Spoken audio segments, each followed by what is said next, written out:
The fragmented soul, how the modern mind began to break. There's a silence behind the noise, a trembling behind the progress. A sickness hidden beneath the modern smile. We scroll, we buy, we post. We perform, but few of us feel. Carl Jung saw it coming long before the first screen lit up. He warned that one day humanity would be surrounded by its own creations, machines, ideologies, systems, and yet feel utterly hollow inside. He called it the spiritual crisis of modern man, a world that has conquered everything except itself. The rise of the empty self. To understand the collapse of the modern mind, we have to go back to the beginning, not to technology, but to the human ego. Jung believed that civilization's greatest achievement was also its greatest curse, the shadow of progress, Jung's warning for the 21st century. Opening, slow, reflective tone. Every age believes it's the most enlightened. Every generation thinks it's different. But Carl Jung warned that the moment we believe we've outgrown the unconscious, that's when it owns us completely. And in the 21st century, our progress has become our shadow. The shadow of progress, Jung once said. The greater the light, the darker the shadow. It's the simplest, most haunting truth about human nature. Every step toward progress, science, technology, comfort, control, casts a longer shadow across the psyche. We created machines to make life easier, but now we work to serve them. We built a network to connect the world, but it divided us into fragments.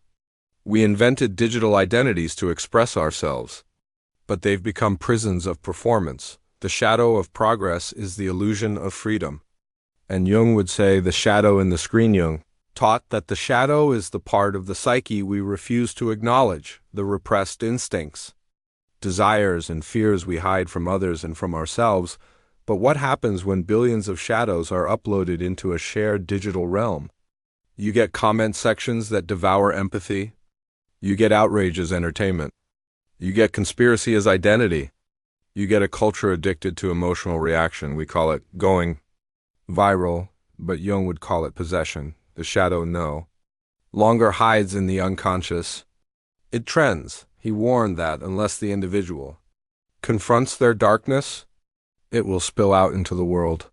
And now it spills through every feed, every headline, every algorithm that learns what we fear and feeds it back to us for profit. This is not technology gone wrong. This is the psyche unmasked. People don't have ideas, Jung said. Ideas have people. In 2025, ideas have algorithms, and algorithms have us. We are not living in an age of liberation. We are living in an age of possession, possessed by our own inventions. He warned that the modern mind would become inflated, swollen with power, but starved of purpose. We would mistake expansion for evolution, speed for direction, and information for wisdom. That's exactly where we are now. The rise of the technological unconscious. When Jung wrote about the collective unconscious, he imagined it as a deep, invisible layer that connects all human minds through shared archetypes. He could never have predicted that humanity would one day build that unconscious digitally, algorithmically, through networks of servers, screens, and data. Today we call it the internet. But in Jungian terms, it's the technological unconscious, the mind of the collective made visible. Every thought we post, every image we share, every outrage we amplify adds another neuron to this digital brain. And just like the human psyche, it contains both light and shadow. It stores our creativity, our compassion, but also our envy, our hatred, our fear. Scroll long enough, and you see both gods and demons, the highest and lowest aspects of the human soul, playing out in infinite loops. Jung would not be surprised. He would simply ask, do you know what you've created? Because the internet is not separate from us. It is us. It's the mirror we built to avoid facing ourselves, and now it's reflecting everything we've hidden. The rise of individual consciousness. We built cities, wrote laws, and charted the stars, but in doing so, we began to forget the ancient language of the soul. The collective rituals that once bound humanity together were replaced by competition, consumption, and control. The sacred became symbolic. The gods turned into metaphors. And slowly, the inner world, the world of dreams, symbols, and mystery, was pushed into the shadows. Jung wrote, "We no longer live in the house of the psyche. We live in the factory of the intellect." The result? A modern human who knows everything except who they are. The death of meaning. The 20th century promised progress. Science would explain everything. Technology would fix everything. Reason would save us from superstition. And yet, as Jung watched 2 world wars erupt, he realized something terrifying. We had advanced materially, but regressed spiritually. Humanity had become clever without wisdom, powerful without purpose, connected without community. Jung saw this imbalance as a kind of psychic amputation, the loss of the sacred function in human life. He said, "Man cannot stand a meaningless life. When he cannot find meaning, he will invent it." And that's exactly what we did. We replaced religion with ideology. We replaced myth with mass culture. We replaced the quest for the soul with the pursuit of status. But meaning cannot be manufactured. It can only be discovered. Jung warned that if we lose touch with that inner meaning, the unconscious will revolt, and it will do so with chaos. The revolt of the unconscious for Jung? The unconscious wasn't a storage room for forgotten thoughts. It was alive. It was the ocean beneath the island of the ego. He believed that every civilization has an unconscious, a dark undercurrent of instincts, desires and archetypes that shape its myths, its art and its fears. When a culture denies its soul, the unconscious begins to leak through the cracks, in madness, in violence, in hysteria. That's what Jung saw in the rise of totalitarian regimes. He saw entire nations being possessed by archetypes they didn't understand: the hero, the savior, the shadow. He called it psychic infection. When the individual refuses to face their darkness, the darkness spills into the world. That's how a society collapses, not through technology or economy, but through the loss of inner balance. "The world will ask you who you are," Jung wrote, "and if you do not know, the world will tell you." And the world told us through propaganda, consumerism, and now the algorithm who we should be. We became characters in someone else's myth. The machine and the mirror. When Jung died in 1961, he couldn't have imagined smartphones or social media, but he felt their arrival coming. He warned of the danger of man becoming identified with his own tools, a mirror that reflects only the mask, not the face. Today, that mirror has a name, the algorithm. It studies our shadows, feeds our desires, and shapes our identity, not from within, but from outside. It's the collective unconscious digitized, a mirror of the human psyche projected into code. We tell ourselves that we control it. But Jung would ask, does the dreamer control the dream? Or has the dream begun to dream us? In every scroll, every click, every dopamine rush, we see the ancient archetypes reborn: the hero, the victim, the trickster, the idol. The collective unconscious has gone online. And yet, the individual soul has gone offline. This is the paradox of our time. We are more connected than ever and more isolated than ever. We have endless information and almost no wisdom. The collapse begins. The collapse Jung warned about was not a war or an apocalypse. It was psychological disintegration. He saw the signs long before they arrived: the rise of anxiety and depression, the cult of personality and performance, the erosion of genuine community, the confusion between image and reality. These were not random social trends. They were symptoms of a deeper fracture in the collective psyche. The gods have become diseases, Jung said. Zeus no longer rules Olympus, he rules the solar plexus. In other words, our mythic energies have turned inward, becoming obsessions, compulsions, neuroses. Where the ancients saw gods, we see brands. Where they sought initiation, we seek validation. Where they prayed, we post. We have replaced transcendence with consumption. And the result is the hollow self, a being that looks alive, but feels nothing inside. The disconnected soul. The modern mind, Jung said, is like a house built on a forgotten graveyard. We've paved over the unconscious with logic and data, but the bones still whisper beneath. We've tried to outgrow myth, but myth is how the psyche speaks. We've tried to replace the divine, but the divine lives within. So when people say, I don't believe in God, Jung would answer. It doesn't matter. The psyche does. The soul doesn't vanish just because we ignore it. It retreats, and when it returns, it comes back as crisis. That's what the modern epidemic of anxiety really is, the call of the self. The soul knocking at the walls of the ego. Demanding to be heard, we don't need another app, another ideology, another distraction. We need to remember how to feel, to dream, to connect, to return to the forgotten center. Carl Jung's warning wasn't about the end of the world. It was about the end of meaning. He saw a civilization that had traded its soul for progress, its myths for machines, its consciousness for convenience, and he whispered across time, "The world will not be destroyed by demons from without, but by the unconscious within." The collapse of the modern mind is already here, but so is the cure, because even in the ruins of meaning, the soul waits to be found again. The myth of the machine. The ancients had gods of thunder and war. We have gods of code and convenience. We kneel before devices that listen, watch, remember, and promise us power without responsibility. We have built our own pantheon, Google, Apple, Amazon, Meta, and offered them the sacrifices of time, privacy, and attention. Jung would say this is not progress, it's regression.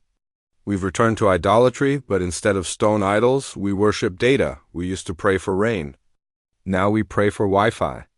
We used to look to the heavens for meaning. Now we look to screens, and yet, deep down, our souls still ache for what no machine can give. The path to sanity. Jung's vision for reconnecting the human spirit. We have seen the collapse. We've watched the modern mind spiral into distraction, division, and despair.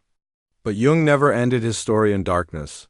He believed that collapse is not destruction, it's initiation.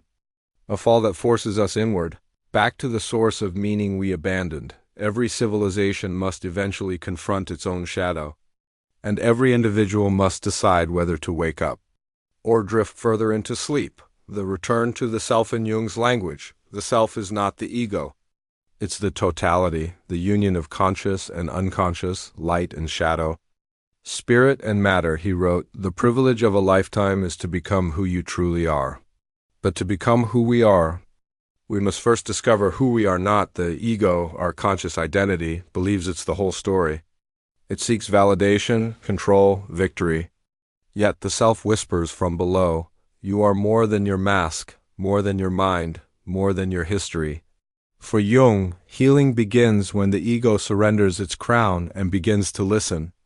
Not to algorithms, not to influencers, but to dreams, symbols, synchronicities, the language of the inner world. That surrender isn't weakness. It's awakening, individuation. The sacred task. Jung's greatest contribution wasn't the concept of the unconscious. It was the process of individuation, the journey of integrating all parts of the psyche into wholeness. Individuation is not therapy. It's not self-help. It's a sacred, lifelong dialogue between you and your soul.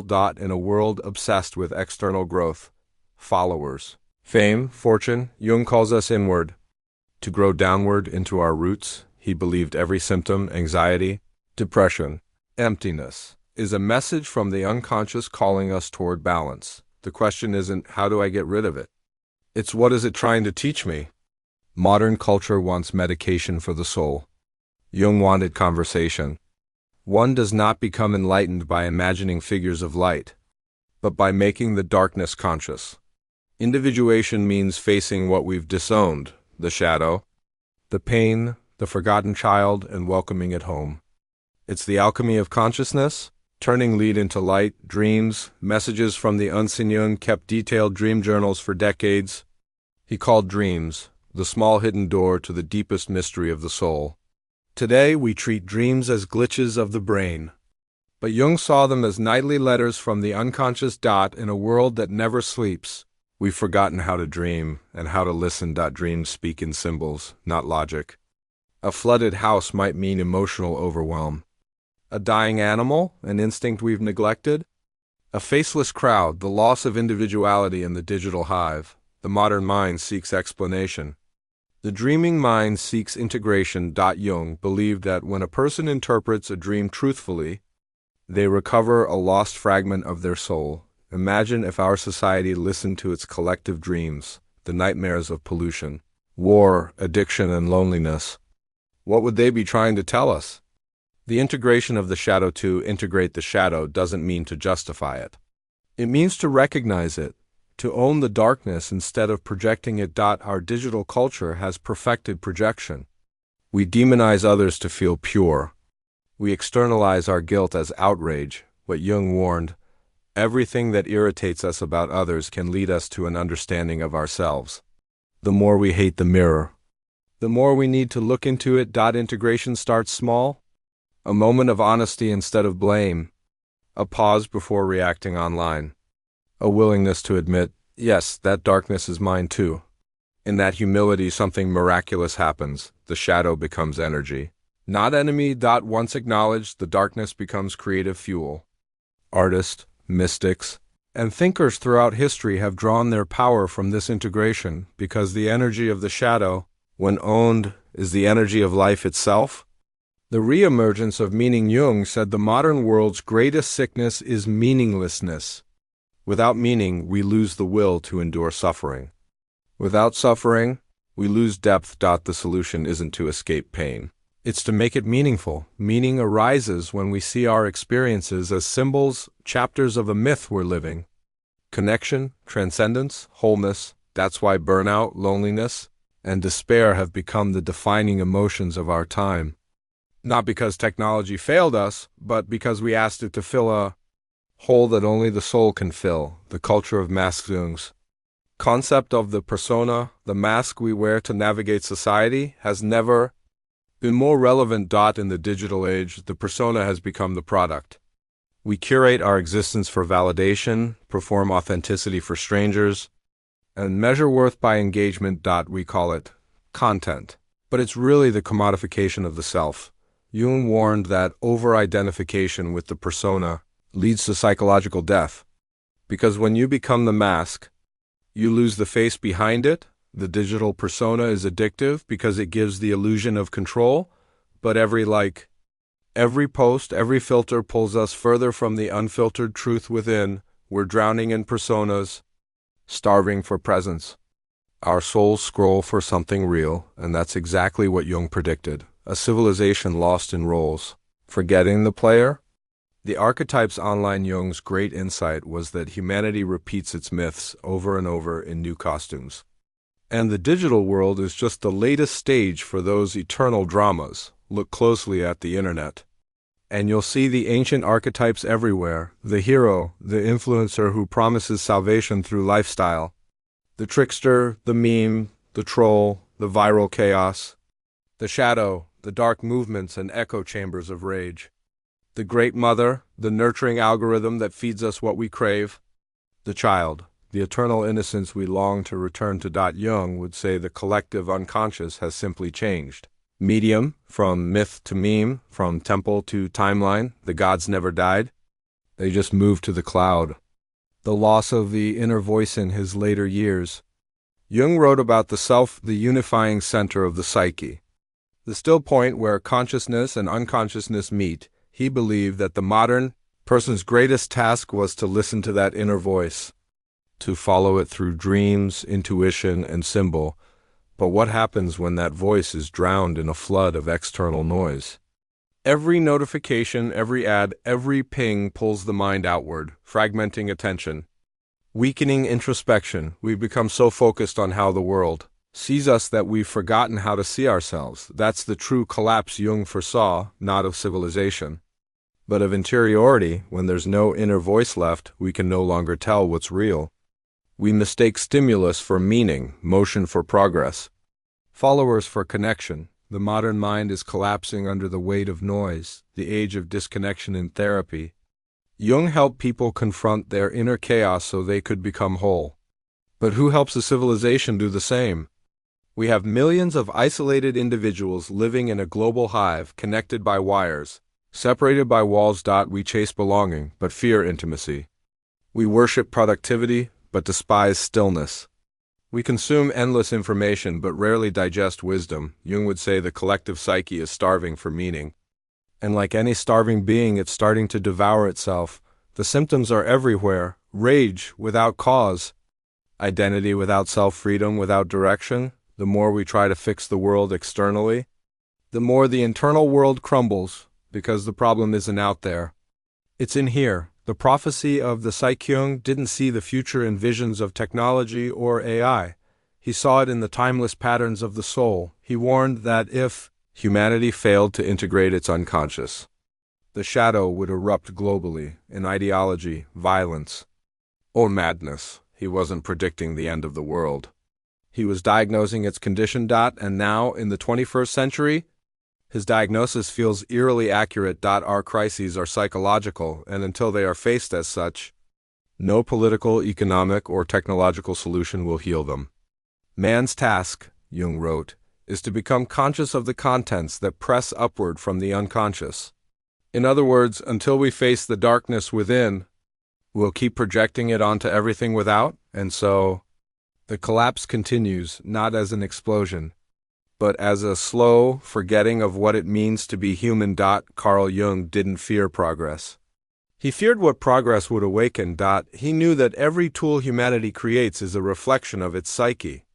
And when that psyche is unbalanced, its creations will mirror its chaos. We've reached a point where we can simulate anything except sanity. We've connected every device and disconnected from the soul, but Jung believed that within every collapse is the seed of transformation. He called it the process of individuation, the birth of consciousness through confrontation with the shadow, and that's where the story leads next, to the cure Jung believed could save the modern soul. The return of the sacred Jung was often accused of being mystical. He didn't mind.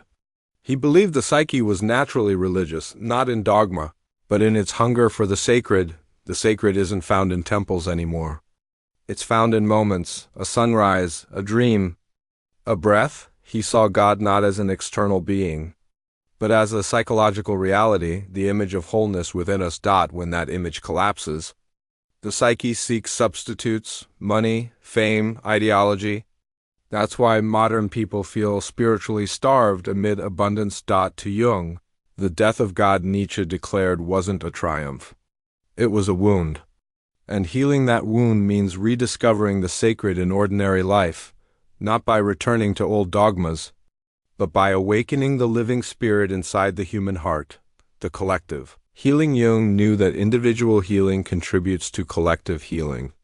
When one person becomes conscious, they withdraw a projection from the world. He wrote, "The salvation of the world consists in the salvation of the individual soul. That's not egoism. It's ecology of the psyche. Every act of awareness ripples outward. Every honest conversation, every act of empathy weakens the grip of the collective shadow. We don't fix the world by shouting at it. We fix it by transforming the only psyche we truly own, our own. Imagine millions doing that work. The algorithms would lose power. The noise would quiet. The human voice would return. The digital soul. Jung never saw the internet, but his insights illuminate its cure. The digital soul is starving for reflection. So what if instead of scrolling, we started symbolizing? What if we treated our feeds as dream diaries, full of projections to study, not condemn? What if digital connection became a mirror for consciousness, not its cage? Technology isn't evil. It's unconscious. It becomes what we are. If we awaken, it can awaken too. If we remain asleep, it becomes our sleepwalker god. The internet could be a collective individuation process, a planetary psyche learning to know itself, but only if we bring awareness to it. The rebirth of the human spirit. In 1959, near the end of his life, Jung said, "The world hangs by a thin thread, and that thread is the psyche of man." He wasn't exaggerating. He saw what we now live: nuclear fear replaced by digital despair, outer revolutions without inner evolution. Yet he also believed in the resilience of the human spirit. He believed that the self, the deeper intelligence of the psyche, has a way of correcting imbalance when the ego goes too far. Crisis pulls it back. When the light blinds us, The shadow returns to guide. Perhaps the chaos of our time is not punishment, but initiation, a forced awakening. Jung would urge us, don't run from the madness of the age. Descend into it consciously. Find the light inside the darkness. That's where transformation lives. A message for the future. If Jung could speak to us now, he might not scold, he'd empathize. He understood how terrifying consciousness can be. To face one's own psyche is to face infinity, but he would also remind us, the world will ask you who you are, and if you don't know, the world will tell you. We've let the world tell us long enough. It's time to remember. To unplug from noise, to sit with silence, to dream again, to talk to the soul we left behind in the race for progress. That's how the modern mind heals. Not through more speed, but through stillness, not through more knowledge, but through wisdom, not through escape, but through encounter. Carl Gustav Jung didn't save the modern world. He left us the map to do it ourselves. He told us that wholeness is not perfection, but balance. That healing is not escape from darkness, but friendship with it. That the future of humanity depends not on machines, but on meaning. As the 21st century races forward, his words echo like prophecy. Who looks outside, dreams. Who looks inside, awakens. Perhaps the collapse of the modern mind isn't the end at all, but the beginning of awakening.